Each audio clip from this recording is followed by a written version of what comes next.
Southern Fried True Crime covers cases that are not suitable for young listeners, and there may also be some explicit language used. Listener discretion is advised. The famous quote, "Well-behaved women seldom make history," is often attributed to the likes of Eleanor Roosevelt or other noted figures, but it was actually written by historian Laurel Thatcher Ulrich in 1976. That was 2 years after the death of Athalia Ponsell Lindsley, a woman who took St. Augustine, Florida by storm a few years earlier.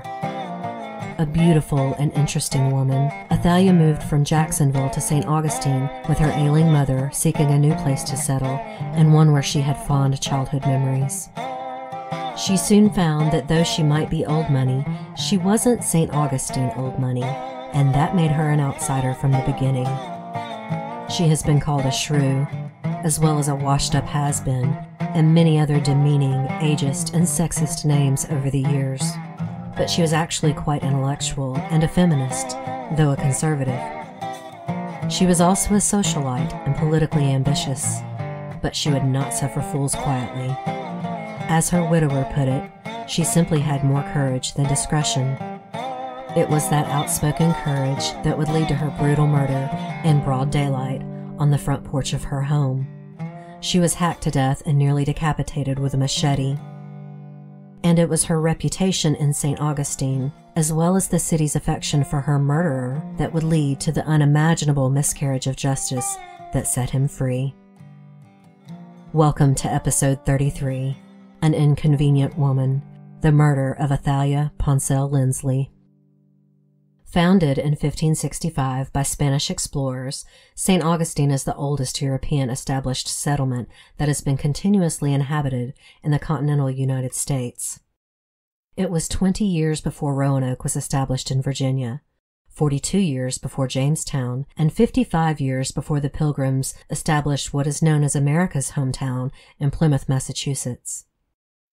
But St. Augustine is known as the Old City, and its cobblestone streets and beautiful architecture are reminiscent of the Spanish Renaissance, as well as Italian, French, English, and colonial influences. It is a veritable multicultural mix in its beauty, if not always its actual societal classes. The founding of St. Augustine is often attributed to Spanish conquistador Ponce de Leon, who did land on the shores of Florida in 1513 and declared it La Florida, meaning land of flowers. But it's more than likely that Ponce de Leon landed near the Bridge of Lions, often called the most beautiful bridge in Dixie. It was designed as much to be a work of art as it was for transport. The lions at the head of the bridge are copies of the Medici lions found in Florence, Italy. St. Augustine was actually founded by Pedro Menendez de Vilas on September 8, 1565. He named the settlement San Agustin as his ships first spotted the land on the feast day of St. Augustine. He was also Florida's first governor. De Vilas was dispatched by King Philip II of Spain to secure the coastal property he had claimed from the French Huguenots. In 1565, the race for territory in the New World, combined with the religious wars of the Reformation, sparked a massacre on the shores of Florida. Philip II saw the French as trespassers on a land that had been assigned by the Holy Church to the Spanish crown, and the Huguenots were also Protestants and therefore heretics, violating the faith that the king had sworn to uphold. Pedro Menendez de Vilas trapped the French after they were shipwrecked in a hurricane and massacred some 300 of them near a river that became known as Matanzas, which is the Spanish word for slaughter. The Old City was the capital of Spanish Florida for over 200 years. It was designated as the capital of British East Florida when a colony was established there in 1763. It was ceded back to Spain shortly until Spain was finally ceded to Florida to the United States in 1819. St. Augustine was the capital of Florida until 1824 when it was moved to Tallahassee. The rich history of St. Augustine has been celebrated since the late 19th century. But even the first recorded St. Patrick's Day celebration was there, when the citizens marched in a procession in March of 1601 to celebrate the feast of St. Patrick. In 1965, St. Augustine celebrated the 400th anniversary of its founding by working with the state of Florida to restore parts of the original colonial city. In 2015, the city celebrated its 450th anniversary with a festival and an official visit from Philippe VI and Queen Letizia of Spain. And every year on September 8th, the city comes alive with festival and fireworks commemorating the founding day. There are other historical moments which define St. Augustine. Florida joined the Confederacy during the Civil War, but soon Union blockades helped capture the city. Despite many residents fleeing, St. Augustine remained a deeply Southern city and culture. In 1963, the fight for civil rights came to the Old City. In July, a local judge tried to force young teenagers who had been arrested for trying to order a hamburger at the whites-only lunch counter of the local Woolworths to promise that they would take part in no more demonstrations. Known as the St. Augustine Four, the teens resisted, and the judge had them first jailed, then sent to reform schools.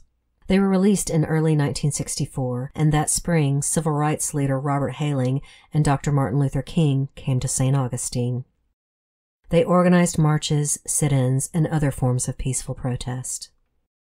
St. Augustine became notorious for being the only Florida city Dr. King was arrested in. The Ku Klux Klan reacted to the peaceful protests with violent attacks, which drew national and international media attention. The revulsion felt almost nationwide against the Klan helped finally generate national sympathy, and many believe the violence in St. Augustine is a key factor in the passage of the Civil Rights Act of 1964. 10 years later, when Athalia Ponsell Lindsley was murdered, things may have legally changed, but the racist and classist culture of St. Augustine was alive and well. And we may as well go ahead and add sexist to that description. Women certainly weren't leaders. They were supposed to stay home and take care of family. Even though this was the peak of the second wave of feminism, St. Augustine was an old city, with old money, set in its old ways. Athalia Ann Fetter was born in Cuba, though her official birthplace is listed as Toledo, Ohio. Her mother, Margarita, may have flown to the States to give birth to make sure her daughter had no future citizenship issues, but we don't know that for sure. The Fetters lived on the Isle of Pines, known as Isla La Juventud, or the Isle of Youth today. It is Cuban-controlled, though it was initially owned by America. Margarita flew there from Miami for vacation when she met Athalia's father, Charles Fetter. Much like her daughter, Margarita was a vibrant and adventurous woman. She met her match with Charles, who was considered a pioneer and colonist and owned a chain of stores on the Isle of Pines. He and Margarita married in July of 1916, and Athalia was born a little over 1 year later. She spent her first 9 years on the island known for its forests of pine trees and balmy breezes from the Caribbean Sea. Her sister Geraldine was born there 2 years after Athalia. In 1926, anti-American sentiment on the island was reaching a fever pitch despite all of Charles's good work. He was convicted of sedition, which is speech meant to incite a rebellion, but was pardoned and released, on the contingent that the family left the island. They moved to a mansion in the posh Riverside area in Jacksonville, Florida, where Athalia and her sister both grew up and finished high school. Athalia married at age 18, but it only lasted a couple of years. Not long after that, in 1937, she and Geraldine moved to New York City. They shared an apartment and lived quite the bohemian lifestyle, mixing with people of all nationalities, races, and social standing. They both dropped Fetter and adopted Ponsell as their surname, and they both tried modeling, acting, singing, and dancing, hoping to make it big. Athalia showed much more promise for success. She was tall, blonde, and thin, with beautiful high cheekbones and a gorgeous smile. She was a Powers model, featured in shampoo and toothpaste ads, even making Life magazine. She was also a chorus girl and sang on Broadway in a musical that ran for a few weeks before becoming a regular on a game show called Winner Takes All. Athalia's love life in New York was juicy gossip fodder for the newspapers. She dated many prominent men in the city, most notably Joseph Kennedy Jr., until his death during World War II. She was often rumored to be engaged to this man or that, but she didn't marry, and by the time she was 30, the modeling gigs dried up. Not that it's easy for women of a certain age now, but back then, models past their 20s were discarded very quickly. So in 1947, she returned to Jacksonville, living in her parents' mansion. She met and married a real estate agent named Charles Bloom, but had no children of her own, and they divorced in 1962. By then, her sister Geraldine had moved to Hawaii and married and had children. When their mother became ill, Athalia became her caretaker for the rest of her life. She worked when she could, selling real estate, and took college courses, though she never earned a degree. It's likely her constant care for her mother stymied her own career, but she was always trying new things and loved being involved in the community. She ran for public office once and joined all the clubs her mother had belonged to, like the Daughters of the American Revolution. She had the right pedigree in Jacksonville and did well there. She wrote a book on gardening and even patented a kitchen pot cleaning device. For whatever reason, after years of living in the Riverside Mansion in Jacksonville, Athalia decided it was time for a change. She had lovely childhood memories of St. Augustine and decided that's where she and Margarita would move. In 1971, they sold the Riverside Mansion and bought a Spanish-style mansion on Marine Street in St. Augustine. With beautiful natural light in the home and a large fenced-in yard, Athalia, her mother, and their pets settled in. And almost from the moment of her arrival, she was in a constant feud with her neighbors over her 7 dogs. Athalia was fairly shocked at the reception she received in St. Augustine. She was a popular socialite in Jacksonville and well loved by her friends. She enjoyed none of the Southern hospitality she had grown up with and that the region is so famous for. But I think it may have been more than the dogs. I think her neighbors just saw her as an outsider. Despite her years in Jacksonville, she was still seen as a snooty New York Yankee. But more than that, she was simply an opinionated, intelligent woman who wasn't afraid to speak her mind. The dogs were just a button to push, a way to bully, but her barking dogs became a huge issue with her neighbors on either side, the McCormicks and the Stanfords. The issue with her dogs seems especially petty considering that Marine Street was a busy thoroughfare in St. Augustine, with a hospital on one end ensuring the sound of sirens at all hours of the day, along with heavy traffic. Really, how bad could the barking dogs have been? One of them was a very elderly small dog that was Athalia's mother's pet. Consider the fact that she was taking care of her very ill mother and was home pretty much 24 hours a day. And these pets were beloved, not chained up outdoors all day. Interestingly, on the day of her murder, no one heard a peep out of her so-called nuisance dogs. And it was the wives who led the charge, Rosemary McCormick and Patty Stanford. Before the drama with the dogs started, the ladies had already been making fun of Athalia wearing a pink robe in the yard as she took her dogs out or tended to her flowers. The rancor these women showed would almost look like jealousy if it weren't for their age difference.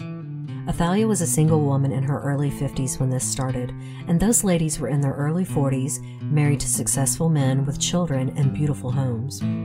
But it must be said that Athalia remained a beautiful woman into her 50s. And I would surmise that they could have been jealous of her supposed independence, though Athalia was definitely tied down taking care of her mother. But perhaps it was just her otherness, that nameless quality that brings out the worst in bullies. And unfortunately for Athalia, her neighbors had well documented their grievances with her pets. They took her to court, and she was convicted of disturbing the peace and fined $50. She didn't show up for court, probably because she was home with her mother that day, because she certainly fought with her neighbors hard for the rest of her life. After this, she boarded all but 3 of her dogs, but her neighbors remained incensed. Rosemary McCormick managed to get a warrant for her arrest sworn just 3 days before Athalia's mother died. Patty Stanford didn't show up for court this time, but wrote a long letter with her complaints to the judge claiming, quote, "I feel like I'm in the middle of a nightmare." Margarita Fetter passed away on April 26, 1973. But her daughter's neighbors did not stop their onslaught of harassment in respect for her grief. Athalia buried her mother and got on with her life in St. Augustine. She still dabbled in real estate, and in 1973 she met another realtor, former mayor and county commissioner James Lindsley. His nickname was Jinx, supposedly because his first wife died in a car accident and his son in a motorcycle accident, but to me that seems a heartless nickname. Hopefully it meant something else, but nicknames in the South always fail to shock me. He was 62, and his wife had only died 2 years before, but he and Athalia married after dating for only 4 months. St. Augustine folks found their marriage odd. They remained in separate residences. Perhaps Athalia liked her own place, but records also showed that the couple were trying to sell the mansion on Marine Street. But regardless, she remained there while Jinx stayed at the historic Lindsley house on George Street. Maybe it was to guard the house and her mother's prized possessions. Maybe it was to stand her ground with her antagonistic neighbors. But though later it came out that there were some problems with her new marriage, most friends characterized them as loving and affectionate. After her first court battle with her neighbors, Athalia hired a tree surgeon to cut back 2 trees on the property line between her house and the Stanfords. If they were pissed at Athalia before, this just escalated things. Patty complained when Athalia planted 10-foot-high bamboo at the corner of the Stanford's driveway. She managed to get the city to remove the bamboo, deeming it a visual obstruction. Even though it was Patty who started this particular spat, Athalia went after the McCormicks, particularly Colonel McCormick, Rosemary's husband, writing a letter to his commanding officer. There is no record of this letter, but most assume it was a formal complaint of some sort. But the letter was ignored, and Athalia turned her attention to Alan Stanford, Patty's husband. Alan Stanford Jr. happened to be the county manager and therefore a much better target. If you find it strange that Athalia focused her vengeance on the husbands, you're not alone. It was most certainly Rosemary and Patty who were constantly stirring up shit for her. But we can't really know why, for many reasons, most of which is that we only have one side of the story. Athalia is dead and cannot defend herself. We don't know everything that may have gone on, no matter how public their feud was. My thoughts on this is that there wasn't much she could do to the women. They had no careers to destroy, their social standing was never in question, and in fact probably went higher for their bullying stance on Athalia, who was viewed as an outsider from the moment she arrived. But author Elizabeth Randall, who wrote Murder in St. Augustine, The Mysterious Death of Athalia Ponsell Lindsley, has another theory that makes a lot of sense. Athalia had been through a lot in those 3 years since the move from Jacksonville. We're not even really sure of her motive for moving. Add to that the constant care her mother needed, a woman who was so ill she couldn't even go to the bathroom alone. And when her mother died, Athalia lost a huge part of what defined her adult life. And then she went through a whirlwind courtship and marriage that wasn't perfect by many standards. But friends and family also say Athalia didn't look well. Her sister Geraldine said she was run down, so thin she was gaunt. One friend, who we will talk about later, said that she was often nervous and distraught. And after her death, though Athalia had been through menopause, there was a used tampon with huge blood clots found in her bathroom garbage. This could indicate something like uterine or cervical cancer. She could have been a very ill woman, which might have affected her mental state. Personally, I think it was a combination of things. Though Rosemary and Patty had the power to torment Athalia, she could do little to really get back at them. So she went for their husbands, more specifically, Patty's husband. But as her agenda towards Alan Stanford grew, her reputation in St. Augustine got even worse.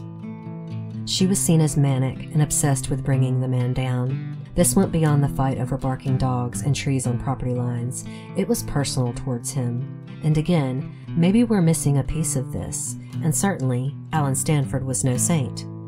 A lot of Athalia's accusations were spot on, especially when it came to the conditions of St. Johns County roads. And when James Jinx Lindsley, city commissioner, introduced his wife to the rest of the council, he agreed with her concerns. And there were a lot of complaints from ordinary citizens about Alan Stanford's work ethic. Though Athalia took the brunt of most of the bad press, there was at least one headline from the St. Augustine Record that read, "Hooray for Mrs. Lindsley." There was talk about Stanford cutting corners and rerouting funds, and even accusations of him taking materials home for his own projects. He also enjoyed a paycheck more than double that of any other county employee. He may have been the manager, but his salary was still pretty extraordinary in comparison. But the other thing about Alan Stanford is that while many public officials face public criticism, most don't rise to the bait. Well, at least in that era. You can't compare it to our 24-hour news cycle with scandals literally in our hands on our phones the minute they go public. But in 1973, it was unseemly for a public official to get into a public feud with a citizen, especially the wife of a former mayor and city commissioner. Alan Stanford seemed just as spiteful and vengeful, if not more so, than Athalia was.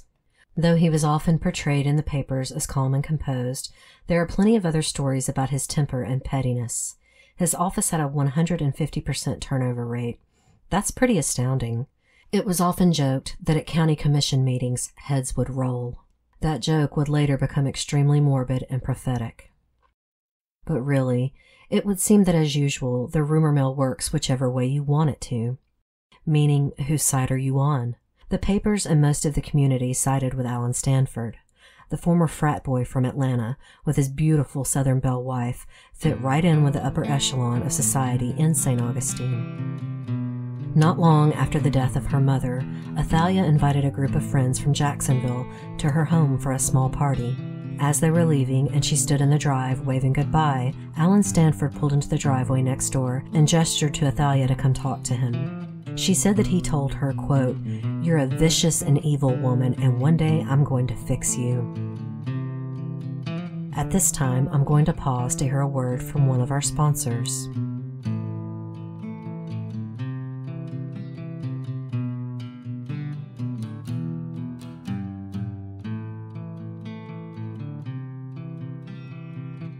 Athalia Ponsell Lindsley was not the sort of woman to take a threat like Alan gave her in stride.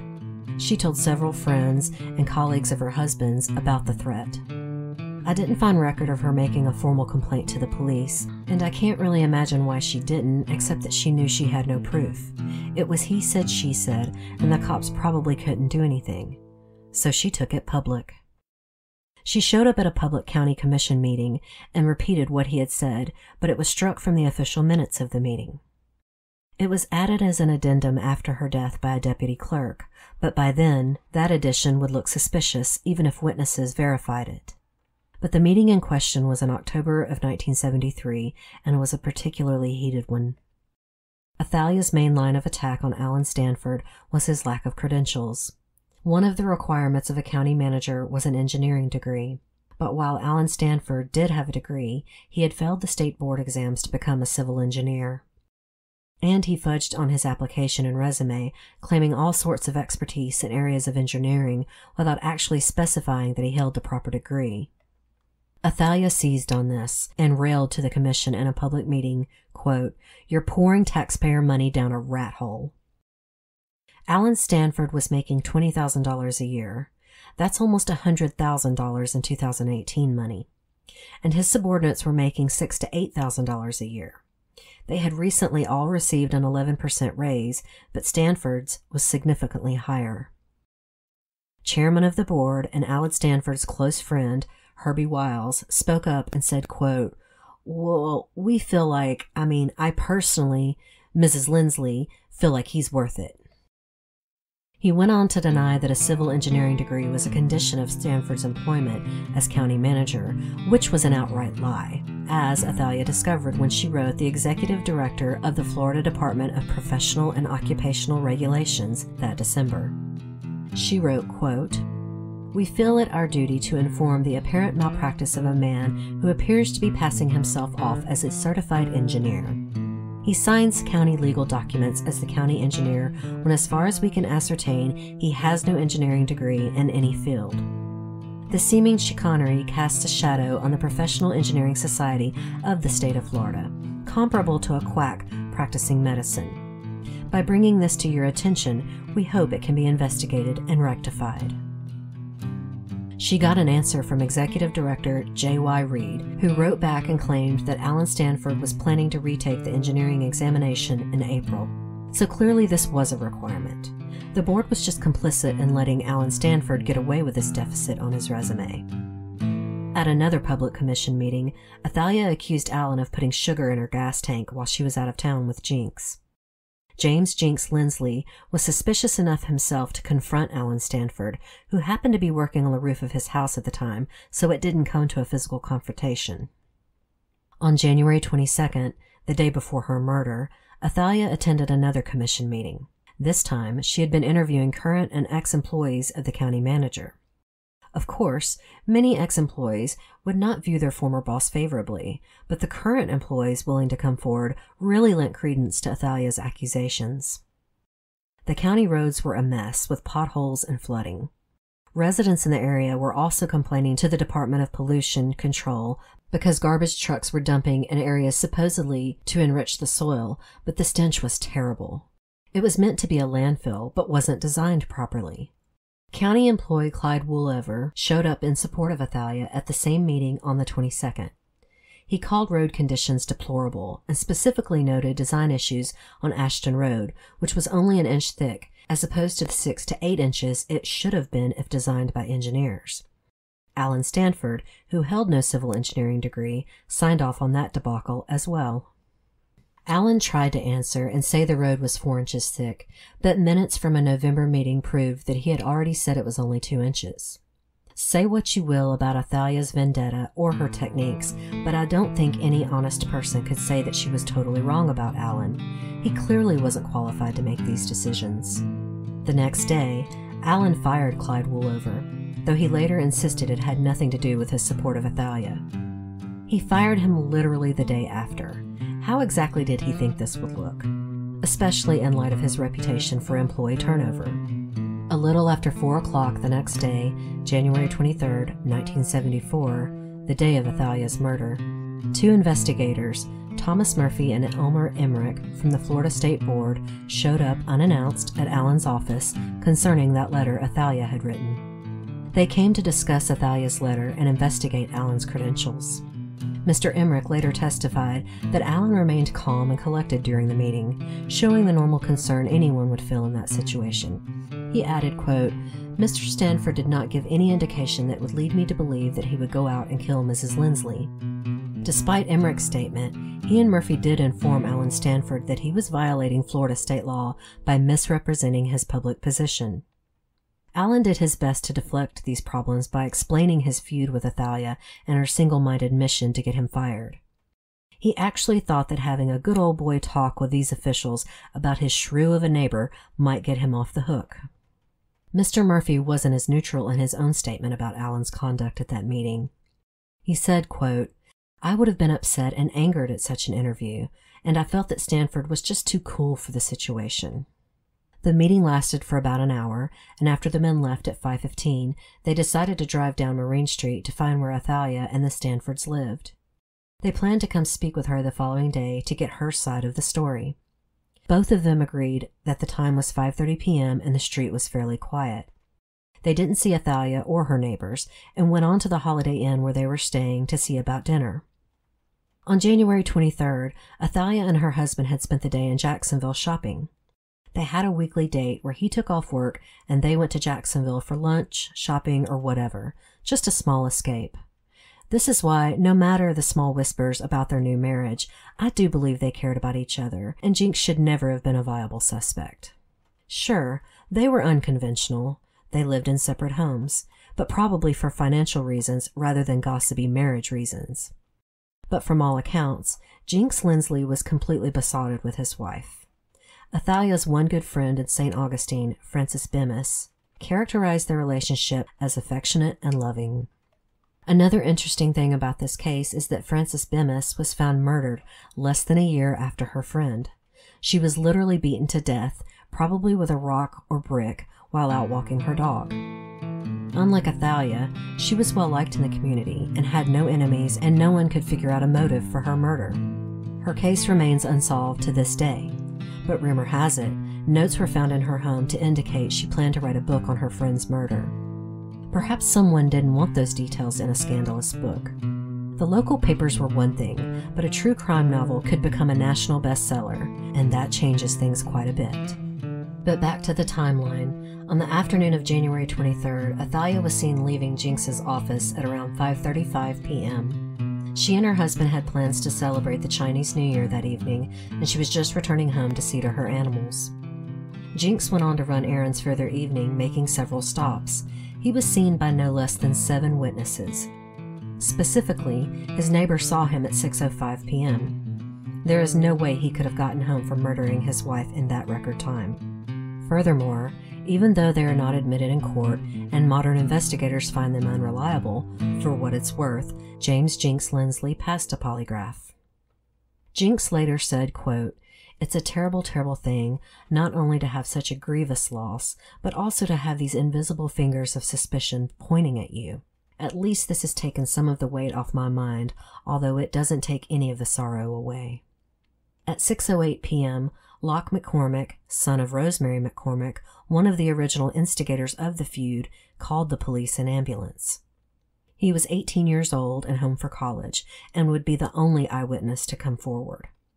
He told the first officers on the scene that he was on the couch and heard what sounded like loud snapping or like hands clapping.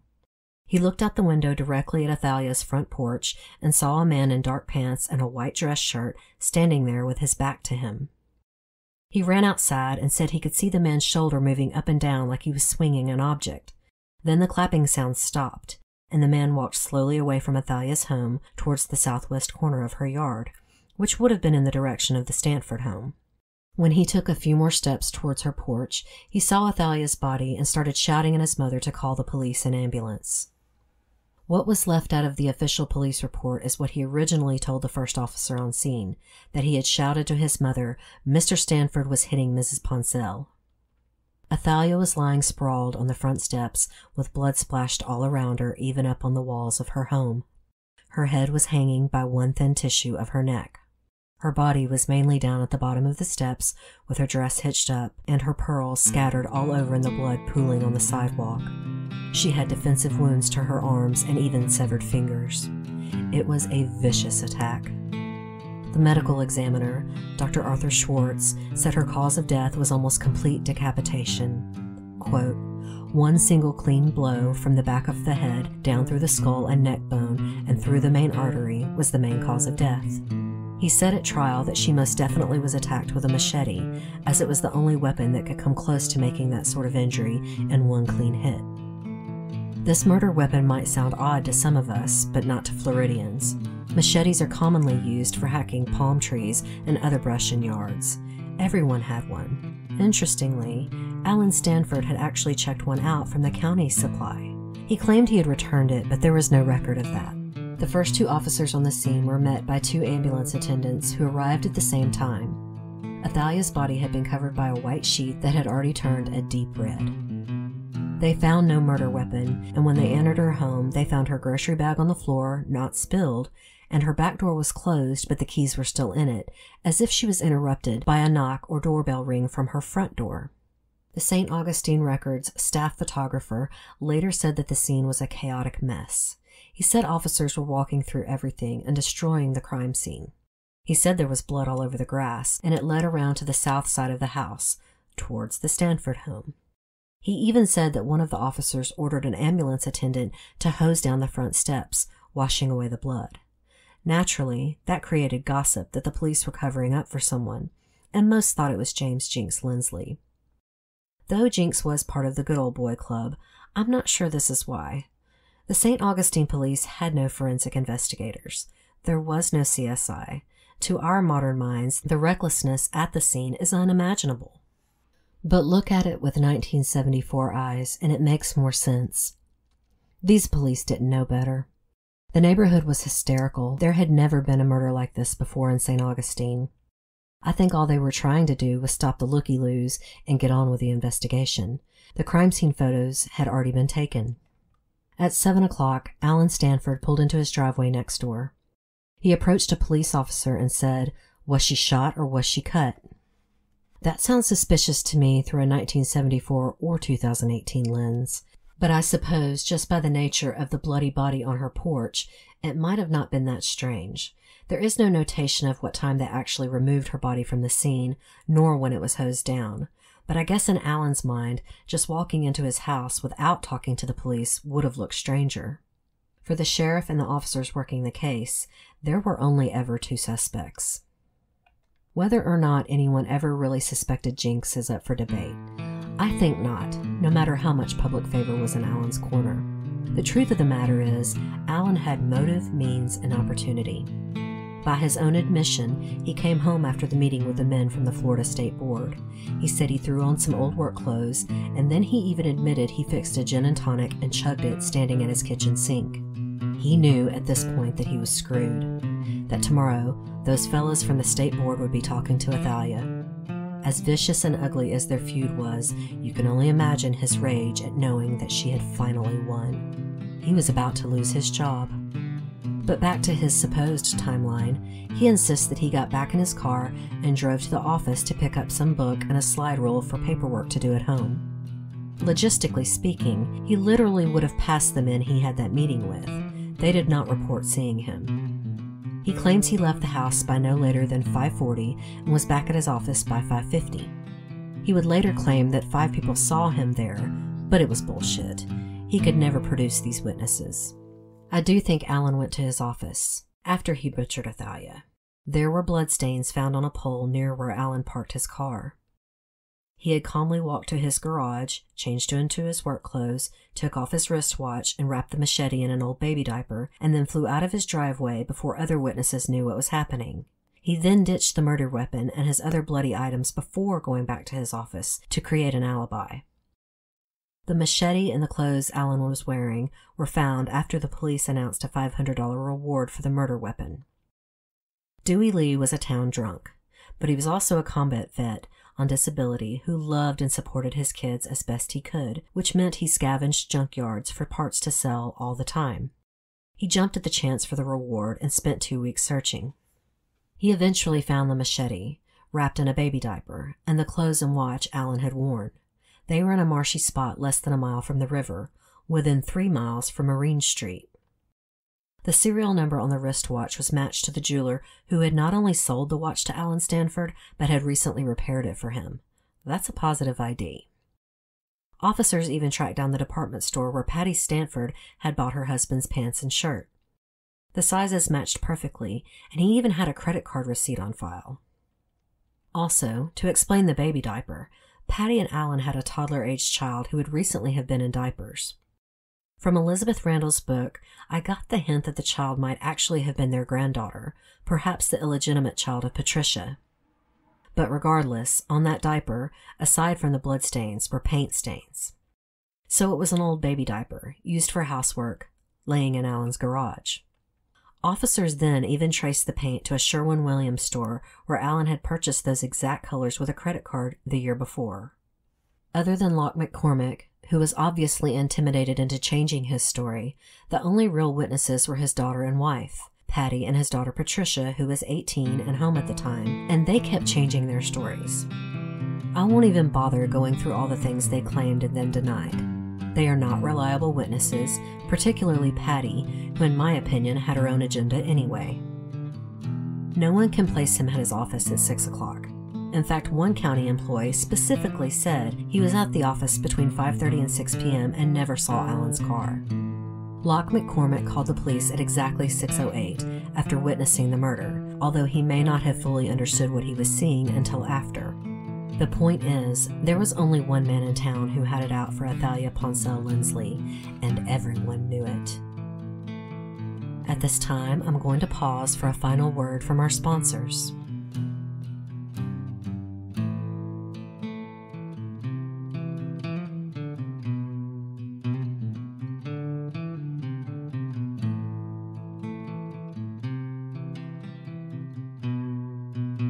On February 22, 1974, almost a month to the day of Athalia's murder, Alan Stanford was arrested at his home. He smiled broadly for reporters and photographers, and the next day's headlines showed that and announced that he had been granted bail for $20,000. A smaller but prominent headline within the story quoted Alan as saying, "5 witnesses saw me at the office." As Alan sat in jail over the weekend, Patty got her father to write a check for Alan's bail. At his bond hearing on Monday morning, the judge, who is the same judge that sent the St. Augustine 4, the black teens, to jail, said he preferred not to assign bond, so Alan skipped out of jail into his wife's loving arms to await trial. I would like to point out that while the town was firmly in Alan's corner and Athalia was a veritable pariah, the sheriff and his officers investigated this case exhaustively. They may not have had the forensic training, but they knew how to hit the pavement, question witnesses, find missing evidence. They weren't exactly the Keystone Cops you might imagine. They also had no particular bias either way towards Alan Stanford. He was and is the only suspect ever named in Athalia's murder. Even after Alan was acquitted, they declined to reopen the investigation because they were certain they had their man. And why wouldn't they?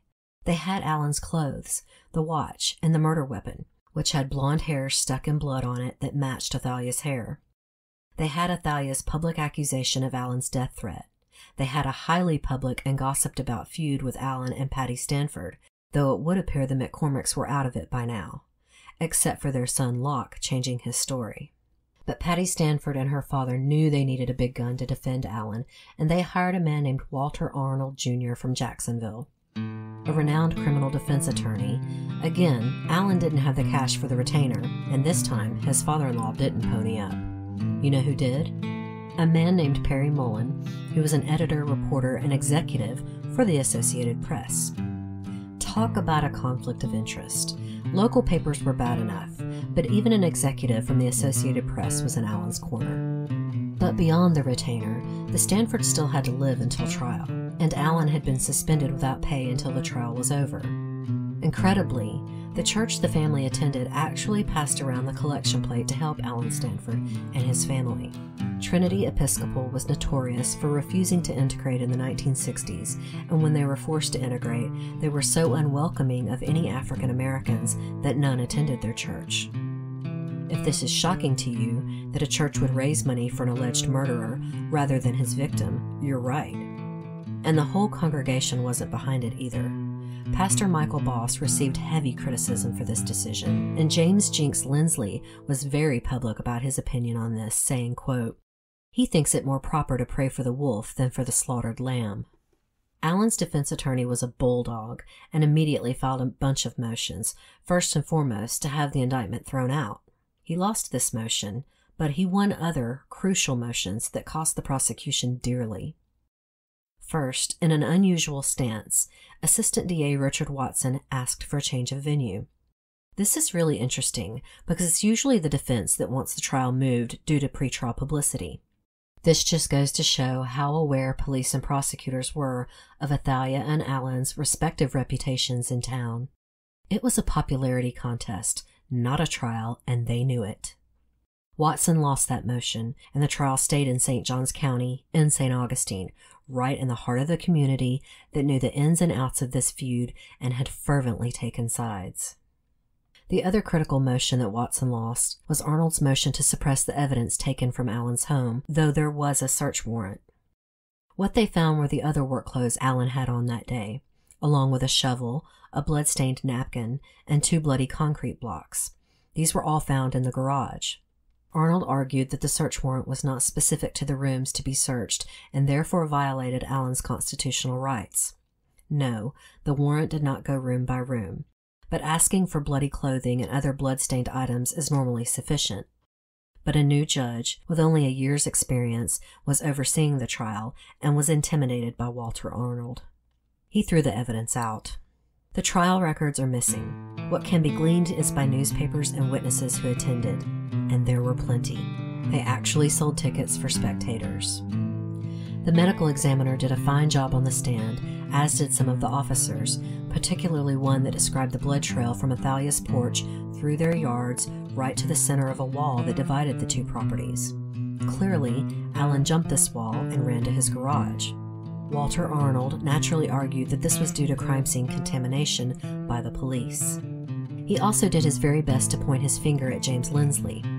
Geraldine, Athalia's sister, had unfortunately reported that her sister said he was a thief and a liar.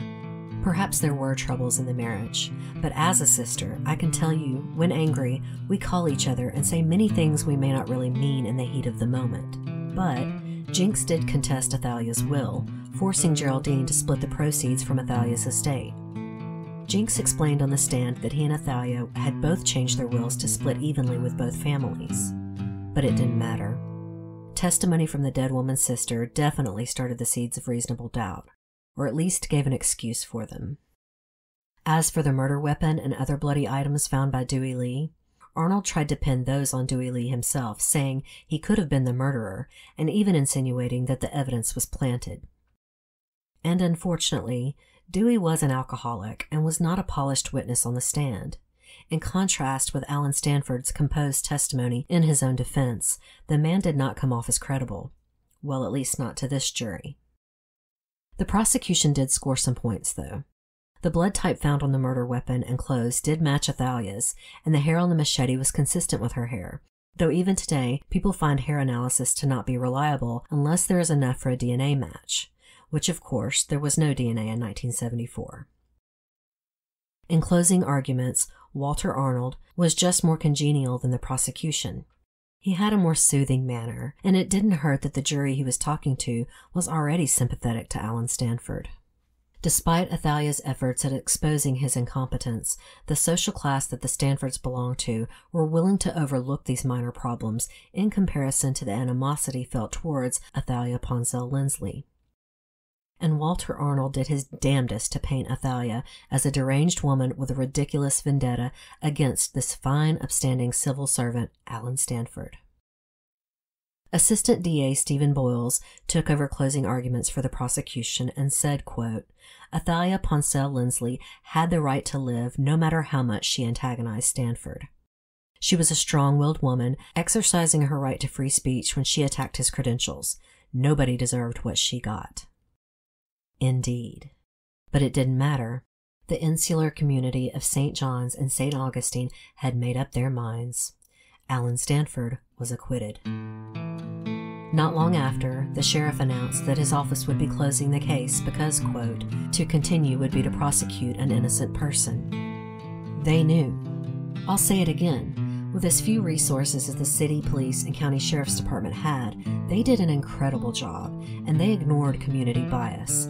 They went against the grain. But in the end, it just didn't matter. Despite its rich history and international fame, St. Augustine is a small city and in the 70s only had about 12,000 residents. Elizabeth Randall had another excellent point in her book on the murder when she said there was no old guard, new guard situation in St. Augustine like there were in other southern cities after the Reconstruction era of the Civil War. Many cities and towns had families who could trace their roots back to the Revolution, and they were the old guard. The new guard were those that came after the war. They weren't exactly welcomed, and towns usually split down the middle on their allegiances. But as Ms. Randall put it, there was no new guard in St. Augustine. There was only the old guard in the old city. And the old guard didn't like outspoken women questioning the qualifications of one of their own. Even though Alan himself was a transplant, he was from Atlanta. He went to Clemson. His wife came from a wealthy, established Southern family. They had the right pedigree, the right looks, and they wanted to fit in. Athalia Ponsell Lindsley was a force to be reckoned with most of her life. From her days on the society pages in New York City to her later years when she became so involved in the Jacksonville community. I think she came to St. Augustine expecting the same respectful reception. Even in death, she was not accorded public respect. The worst of the St. Augustine Record headlines was, "Obnoxious victim had no shortage of possible killers." Which, as shameful as it is to victim blame, the headline is also patently untrue. Athalia only had one true enemy, and that was Alan Stanford, and he had most of St. Augustine, including a powerful church, behind him. But Athalia Ponsell Lindsley was the opposite. She arrived there as a single woman who never had children. She was an intellectual, outspoken, and feisty. She stood her ground with bullies. She did not retreat meekly. In men, all these qualities make you a genius, but if you're a woman, you're an inconvenience. Those are the words from a feminist poem by the singer Halsey, and I think it perfectly sums up Athalia Ponsell Lindsley. She really behaved more like a man of that time than a docile woman. She just didn't give a damn if her neighbors liked her or not, though I'm sure it did sting a bit in the beginning. And while many view her vendetta on Alan Stanford as a petty neighbor's feud, Athalia was not wrong about him. All of her accusations were true, and many people agreed with her, just not the right people in St. Augustine. They would rather set a vicious murderer free than admit Athalia was right. To them, she simply was an inconvenient woman. Southern Fried True Crime is written and produced by me, Erica Kelley. The original graphic art is by Coley Horner, and Southern Fried's original music is by Rob Harrison of Gamma Radio. Special thanks to Elizabeth Randall, author of Murder in St. Augustine, The Mysterious Death of Athalia Ponsell Lindsley. Her book is available on Amazon in print and Kindle. I'll link it in my show notes. And thank you to listener Chadwick, who suggested this interesting case. And I hope you'll check out my friend Nina's incredible long-form podcast, Don't Talk to Strangers. As always, if you enjoyed the show, please tell a friend or rate and review on iTunes. You can also listen directly from Spreaker, my network online, or on their app. And I'm also on Stitcher, CastBox, and many other podcatchers. If you're interested in supporting the show, I have a Patreon page with many different rewards for different levels of donation. Or you can visit my website, southernfriedtruecrime.com, where you can make a one-time donation just by hitting the donate button. I also have a merchandise store open. Just go to whatamaneuver.net and click on Shop by Store, then search for Southern Fried True Crime. I have all sorts of t-shirts, tanks, hoodies, and even onesies for babies. If you have any comments, questions, or suggestions, you can email me at southernfriedtruecrime@gmail.com. I love hearing from you guys, and I'm always looking for new cases, so please feel free to reach out. I'm also all over social media. Just search the show name in your favorite platform if you'd like to connect with me there. If you're interested in discussing Athalia's case or any other episodes further, come check out my discussion group. It is linked to my main Southern Fried True Crime Facebook page. I would love to hear your thoughts. Until next time, thanks so much for listening. Y'all take care.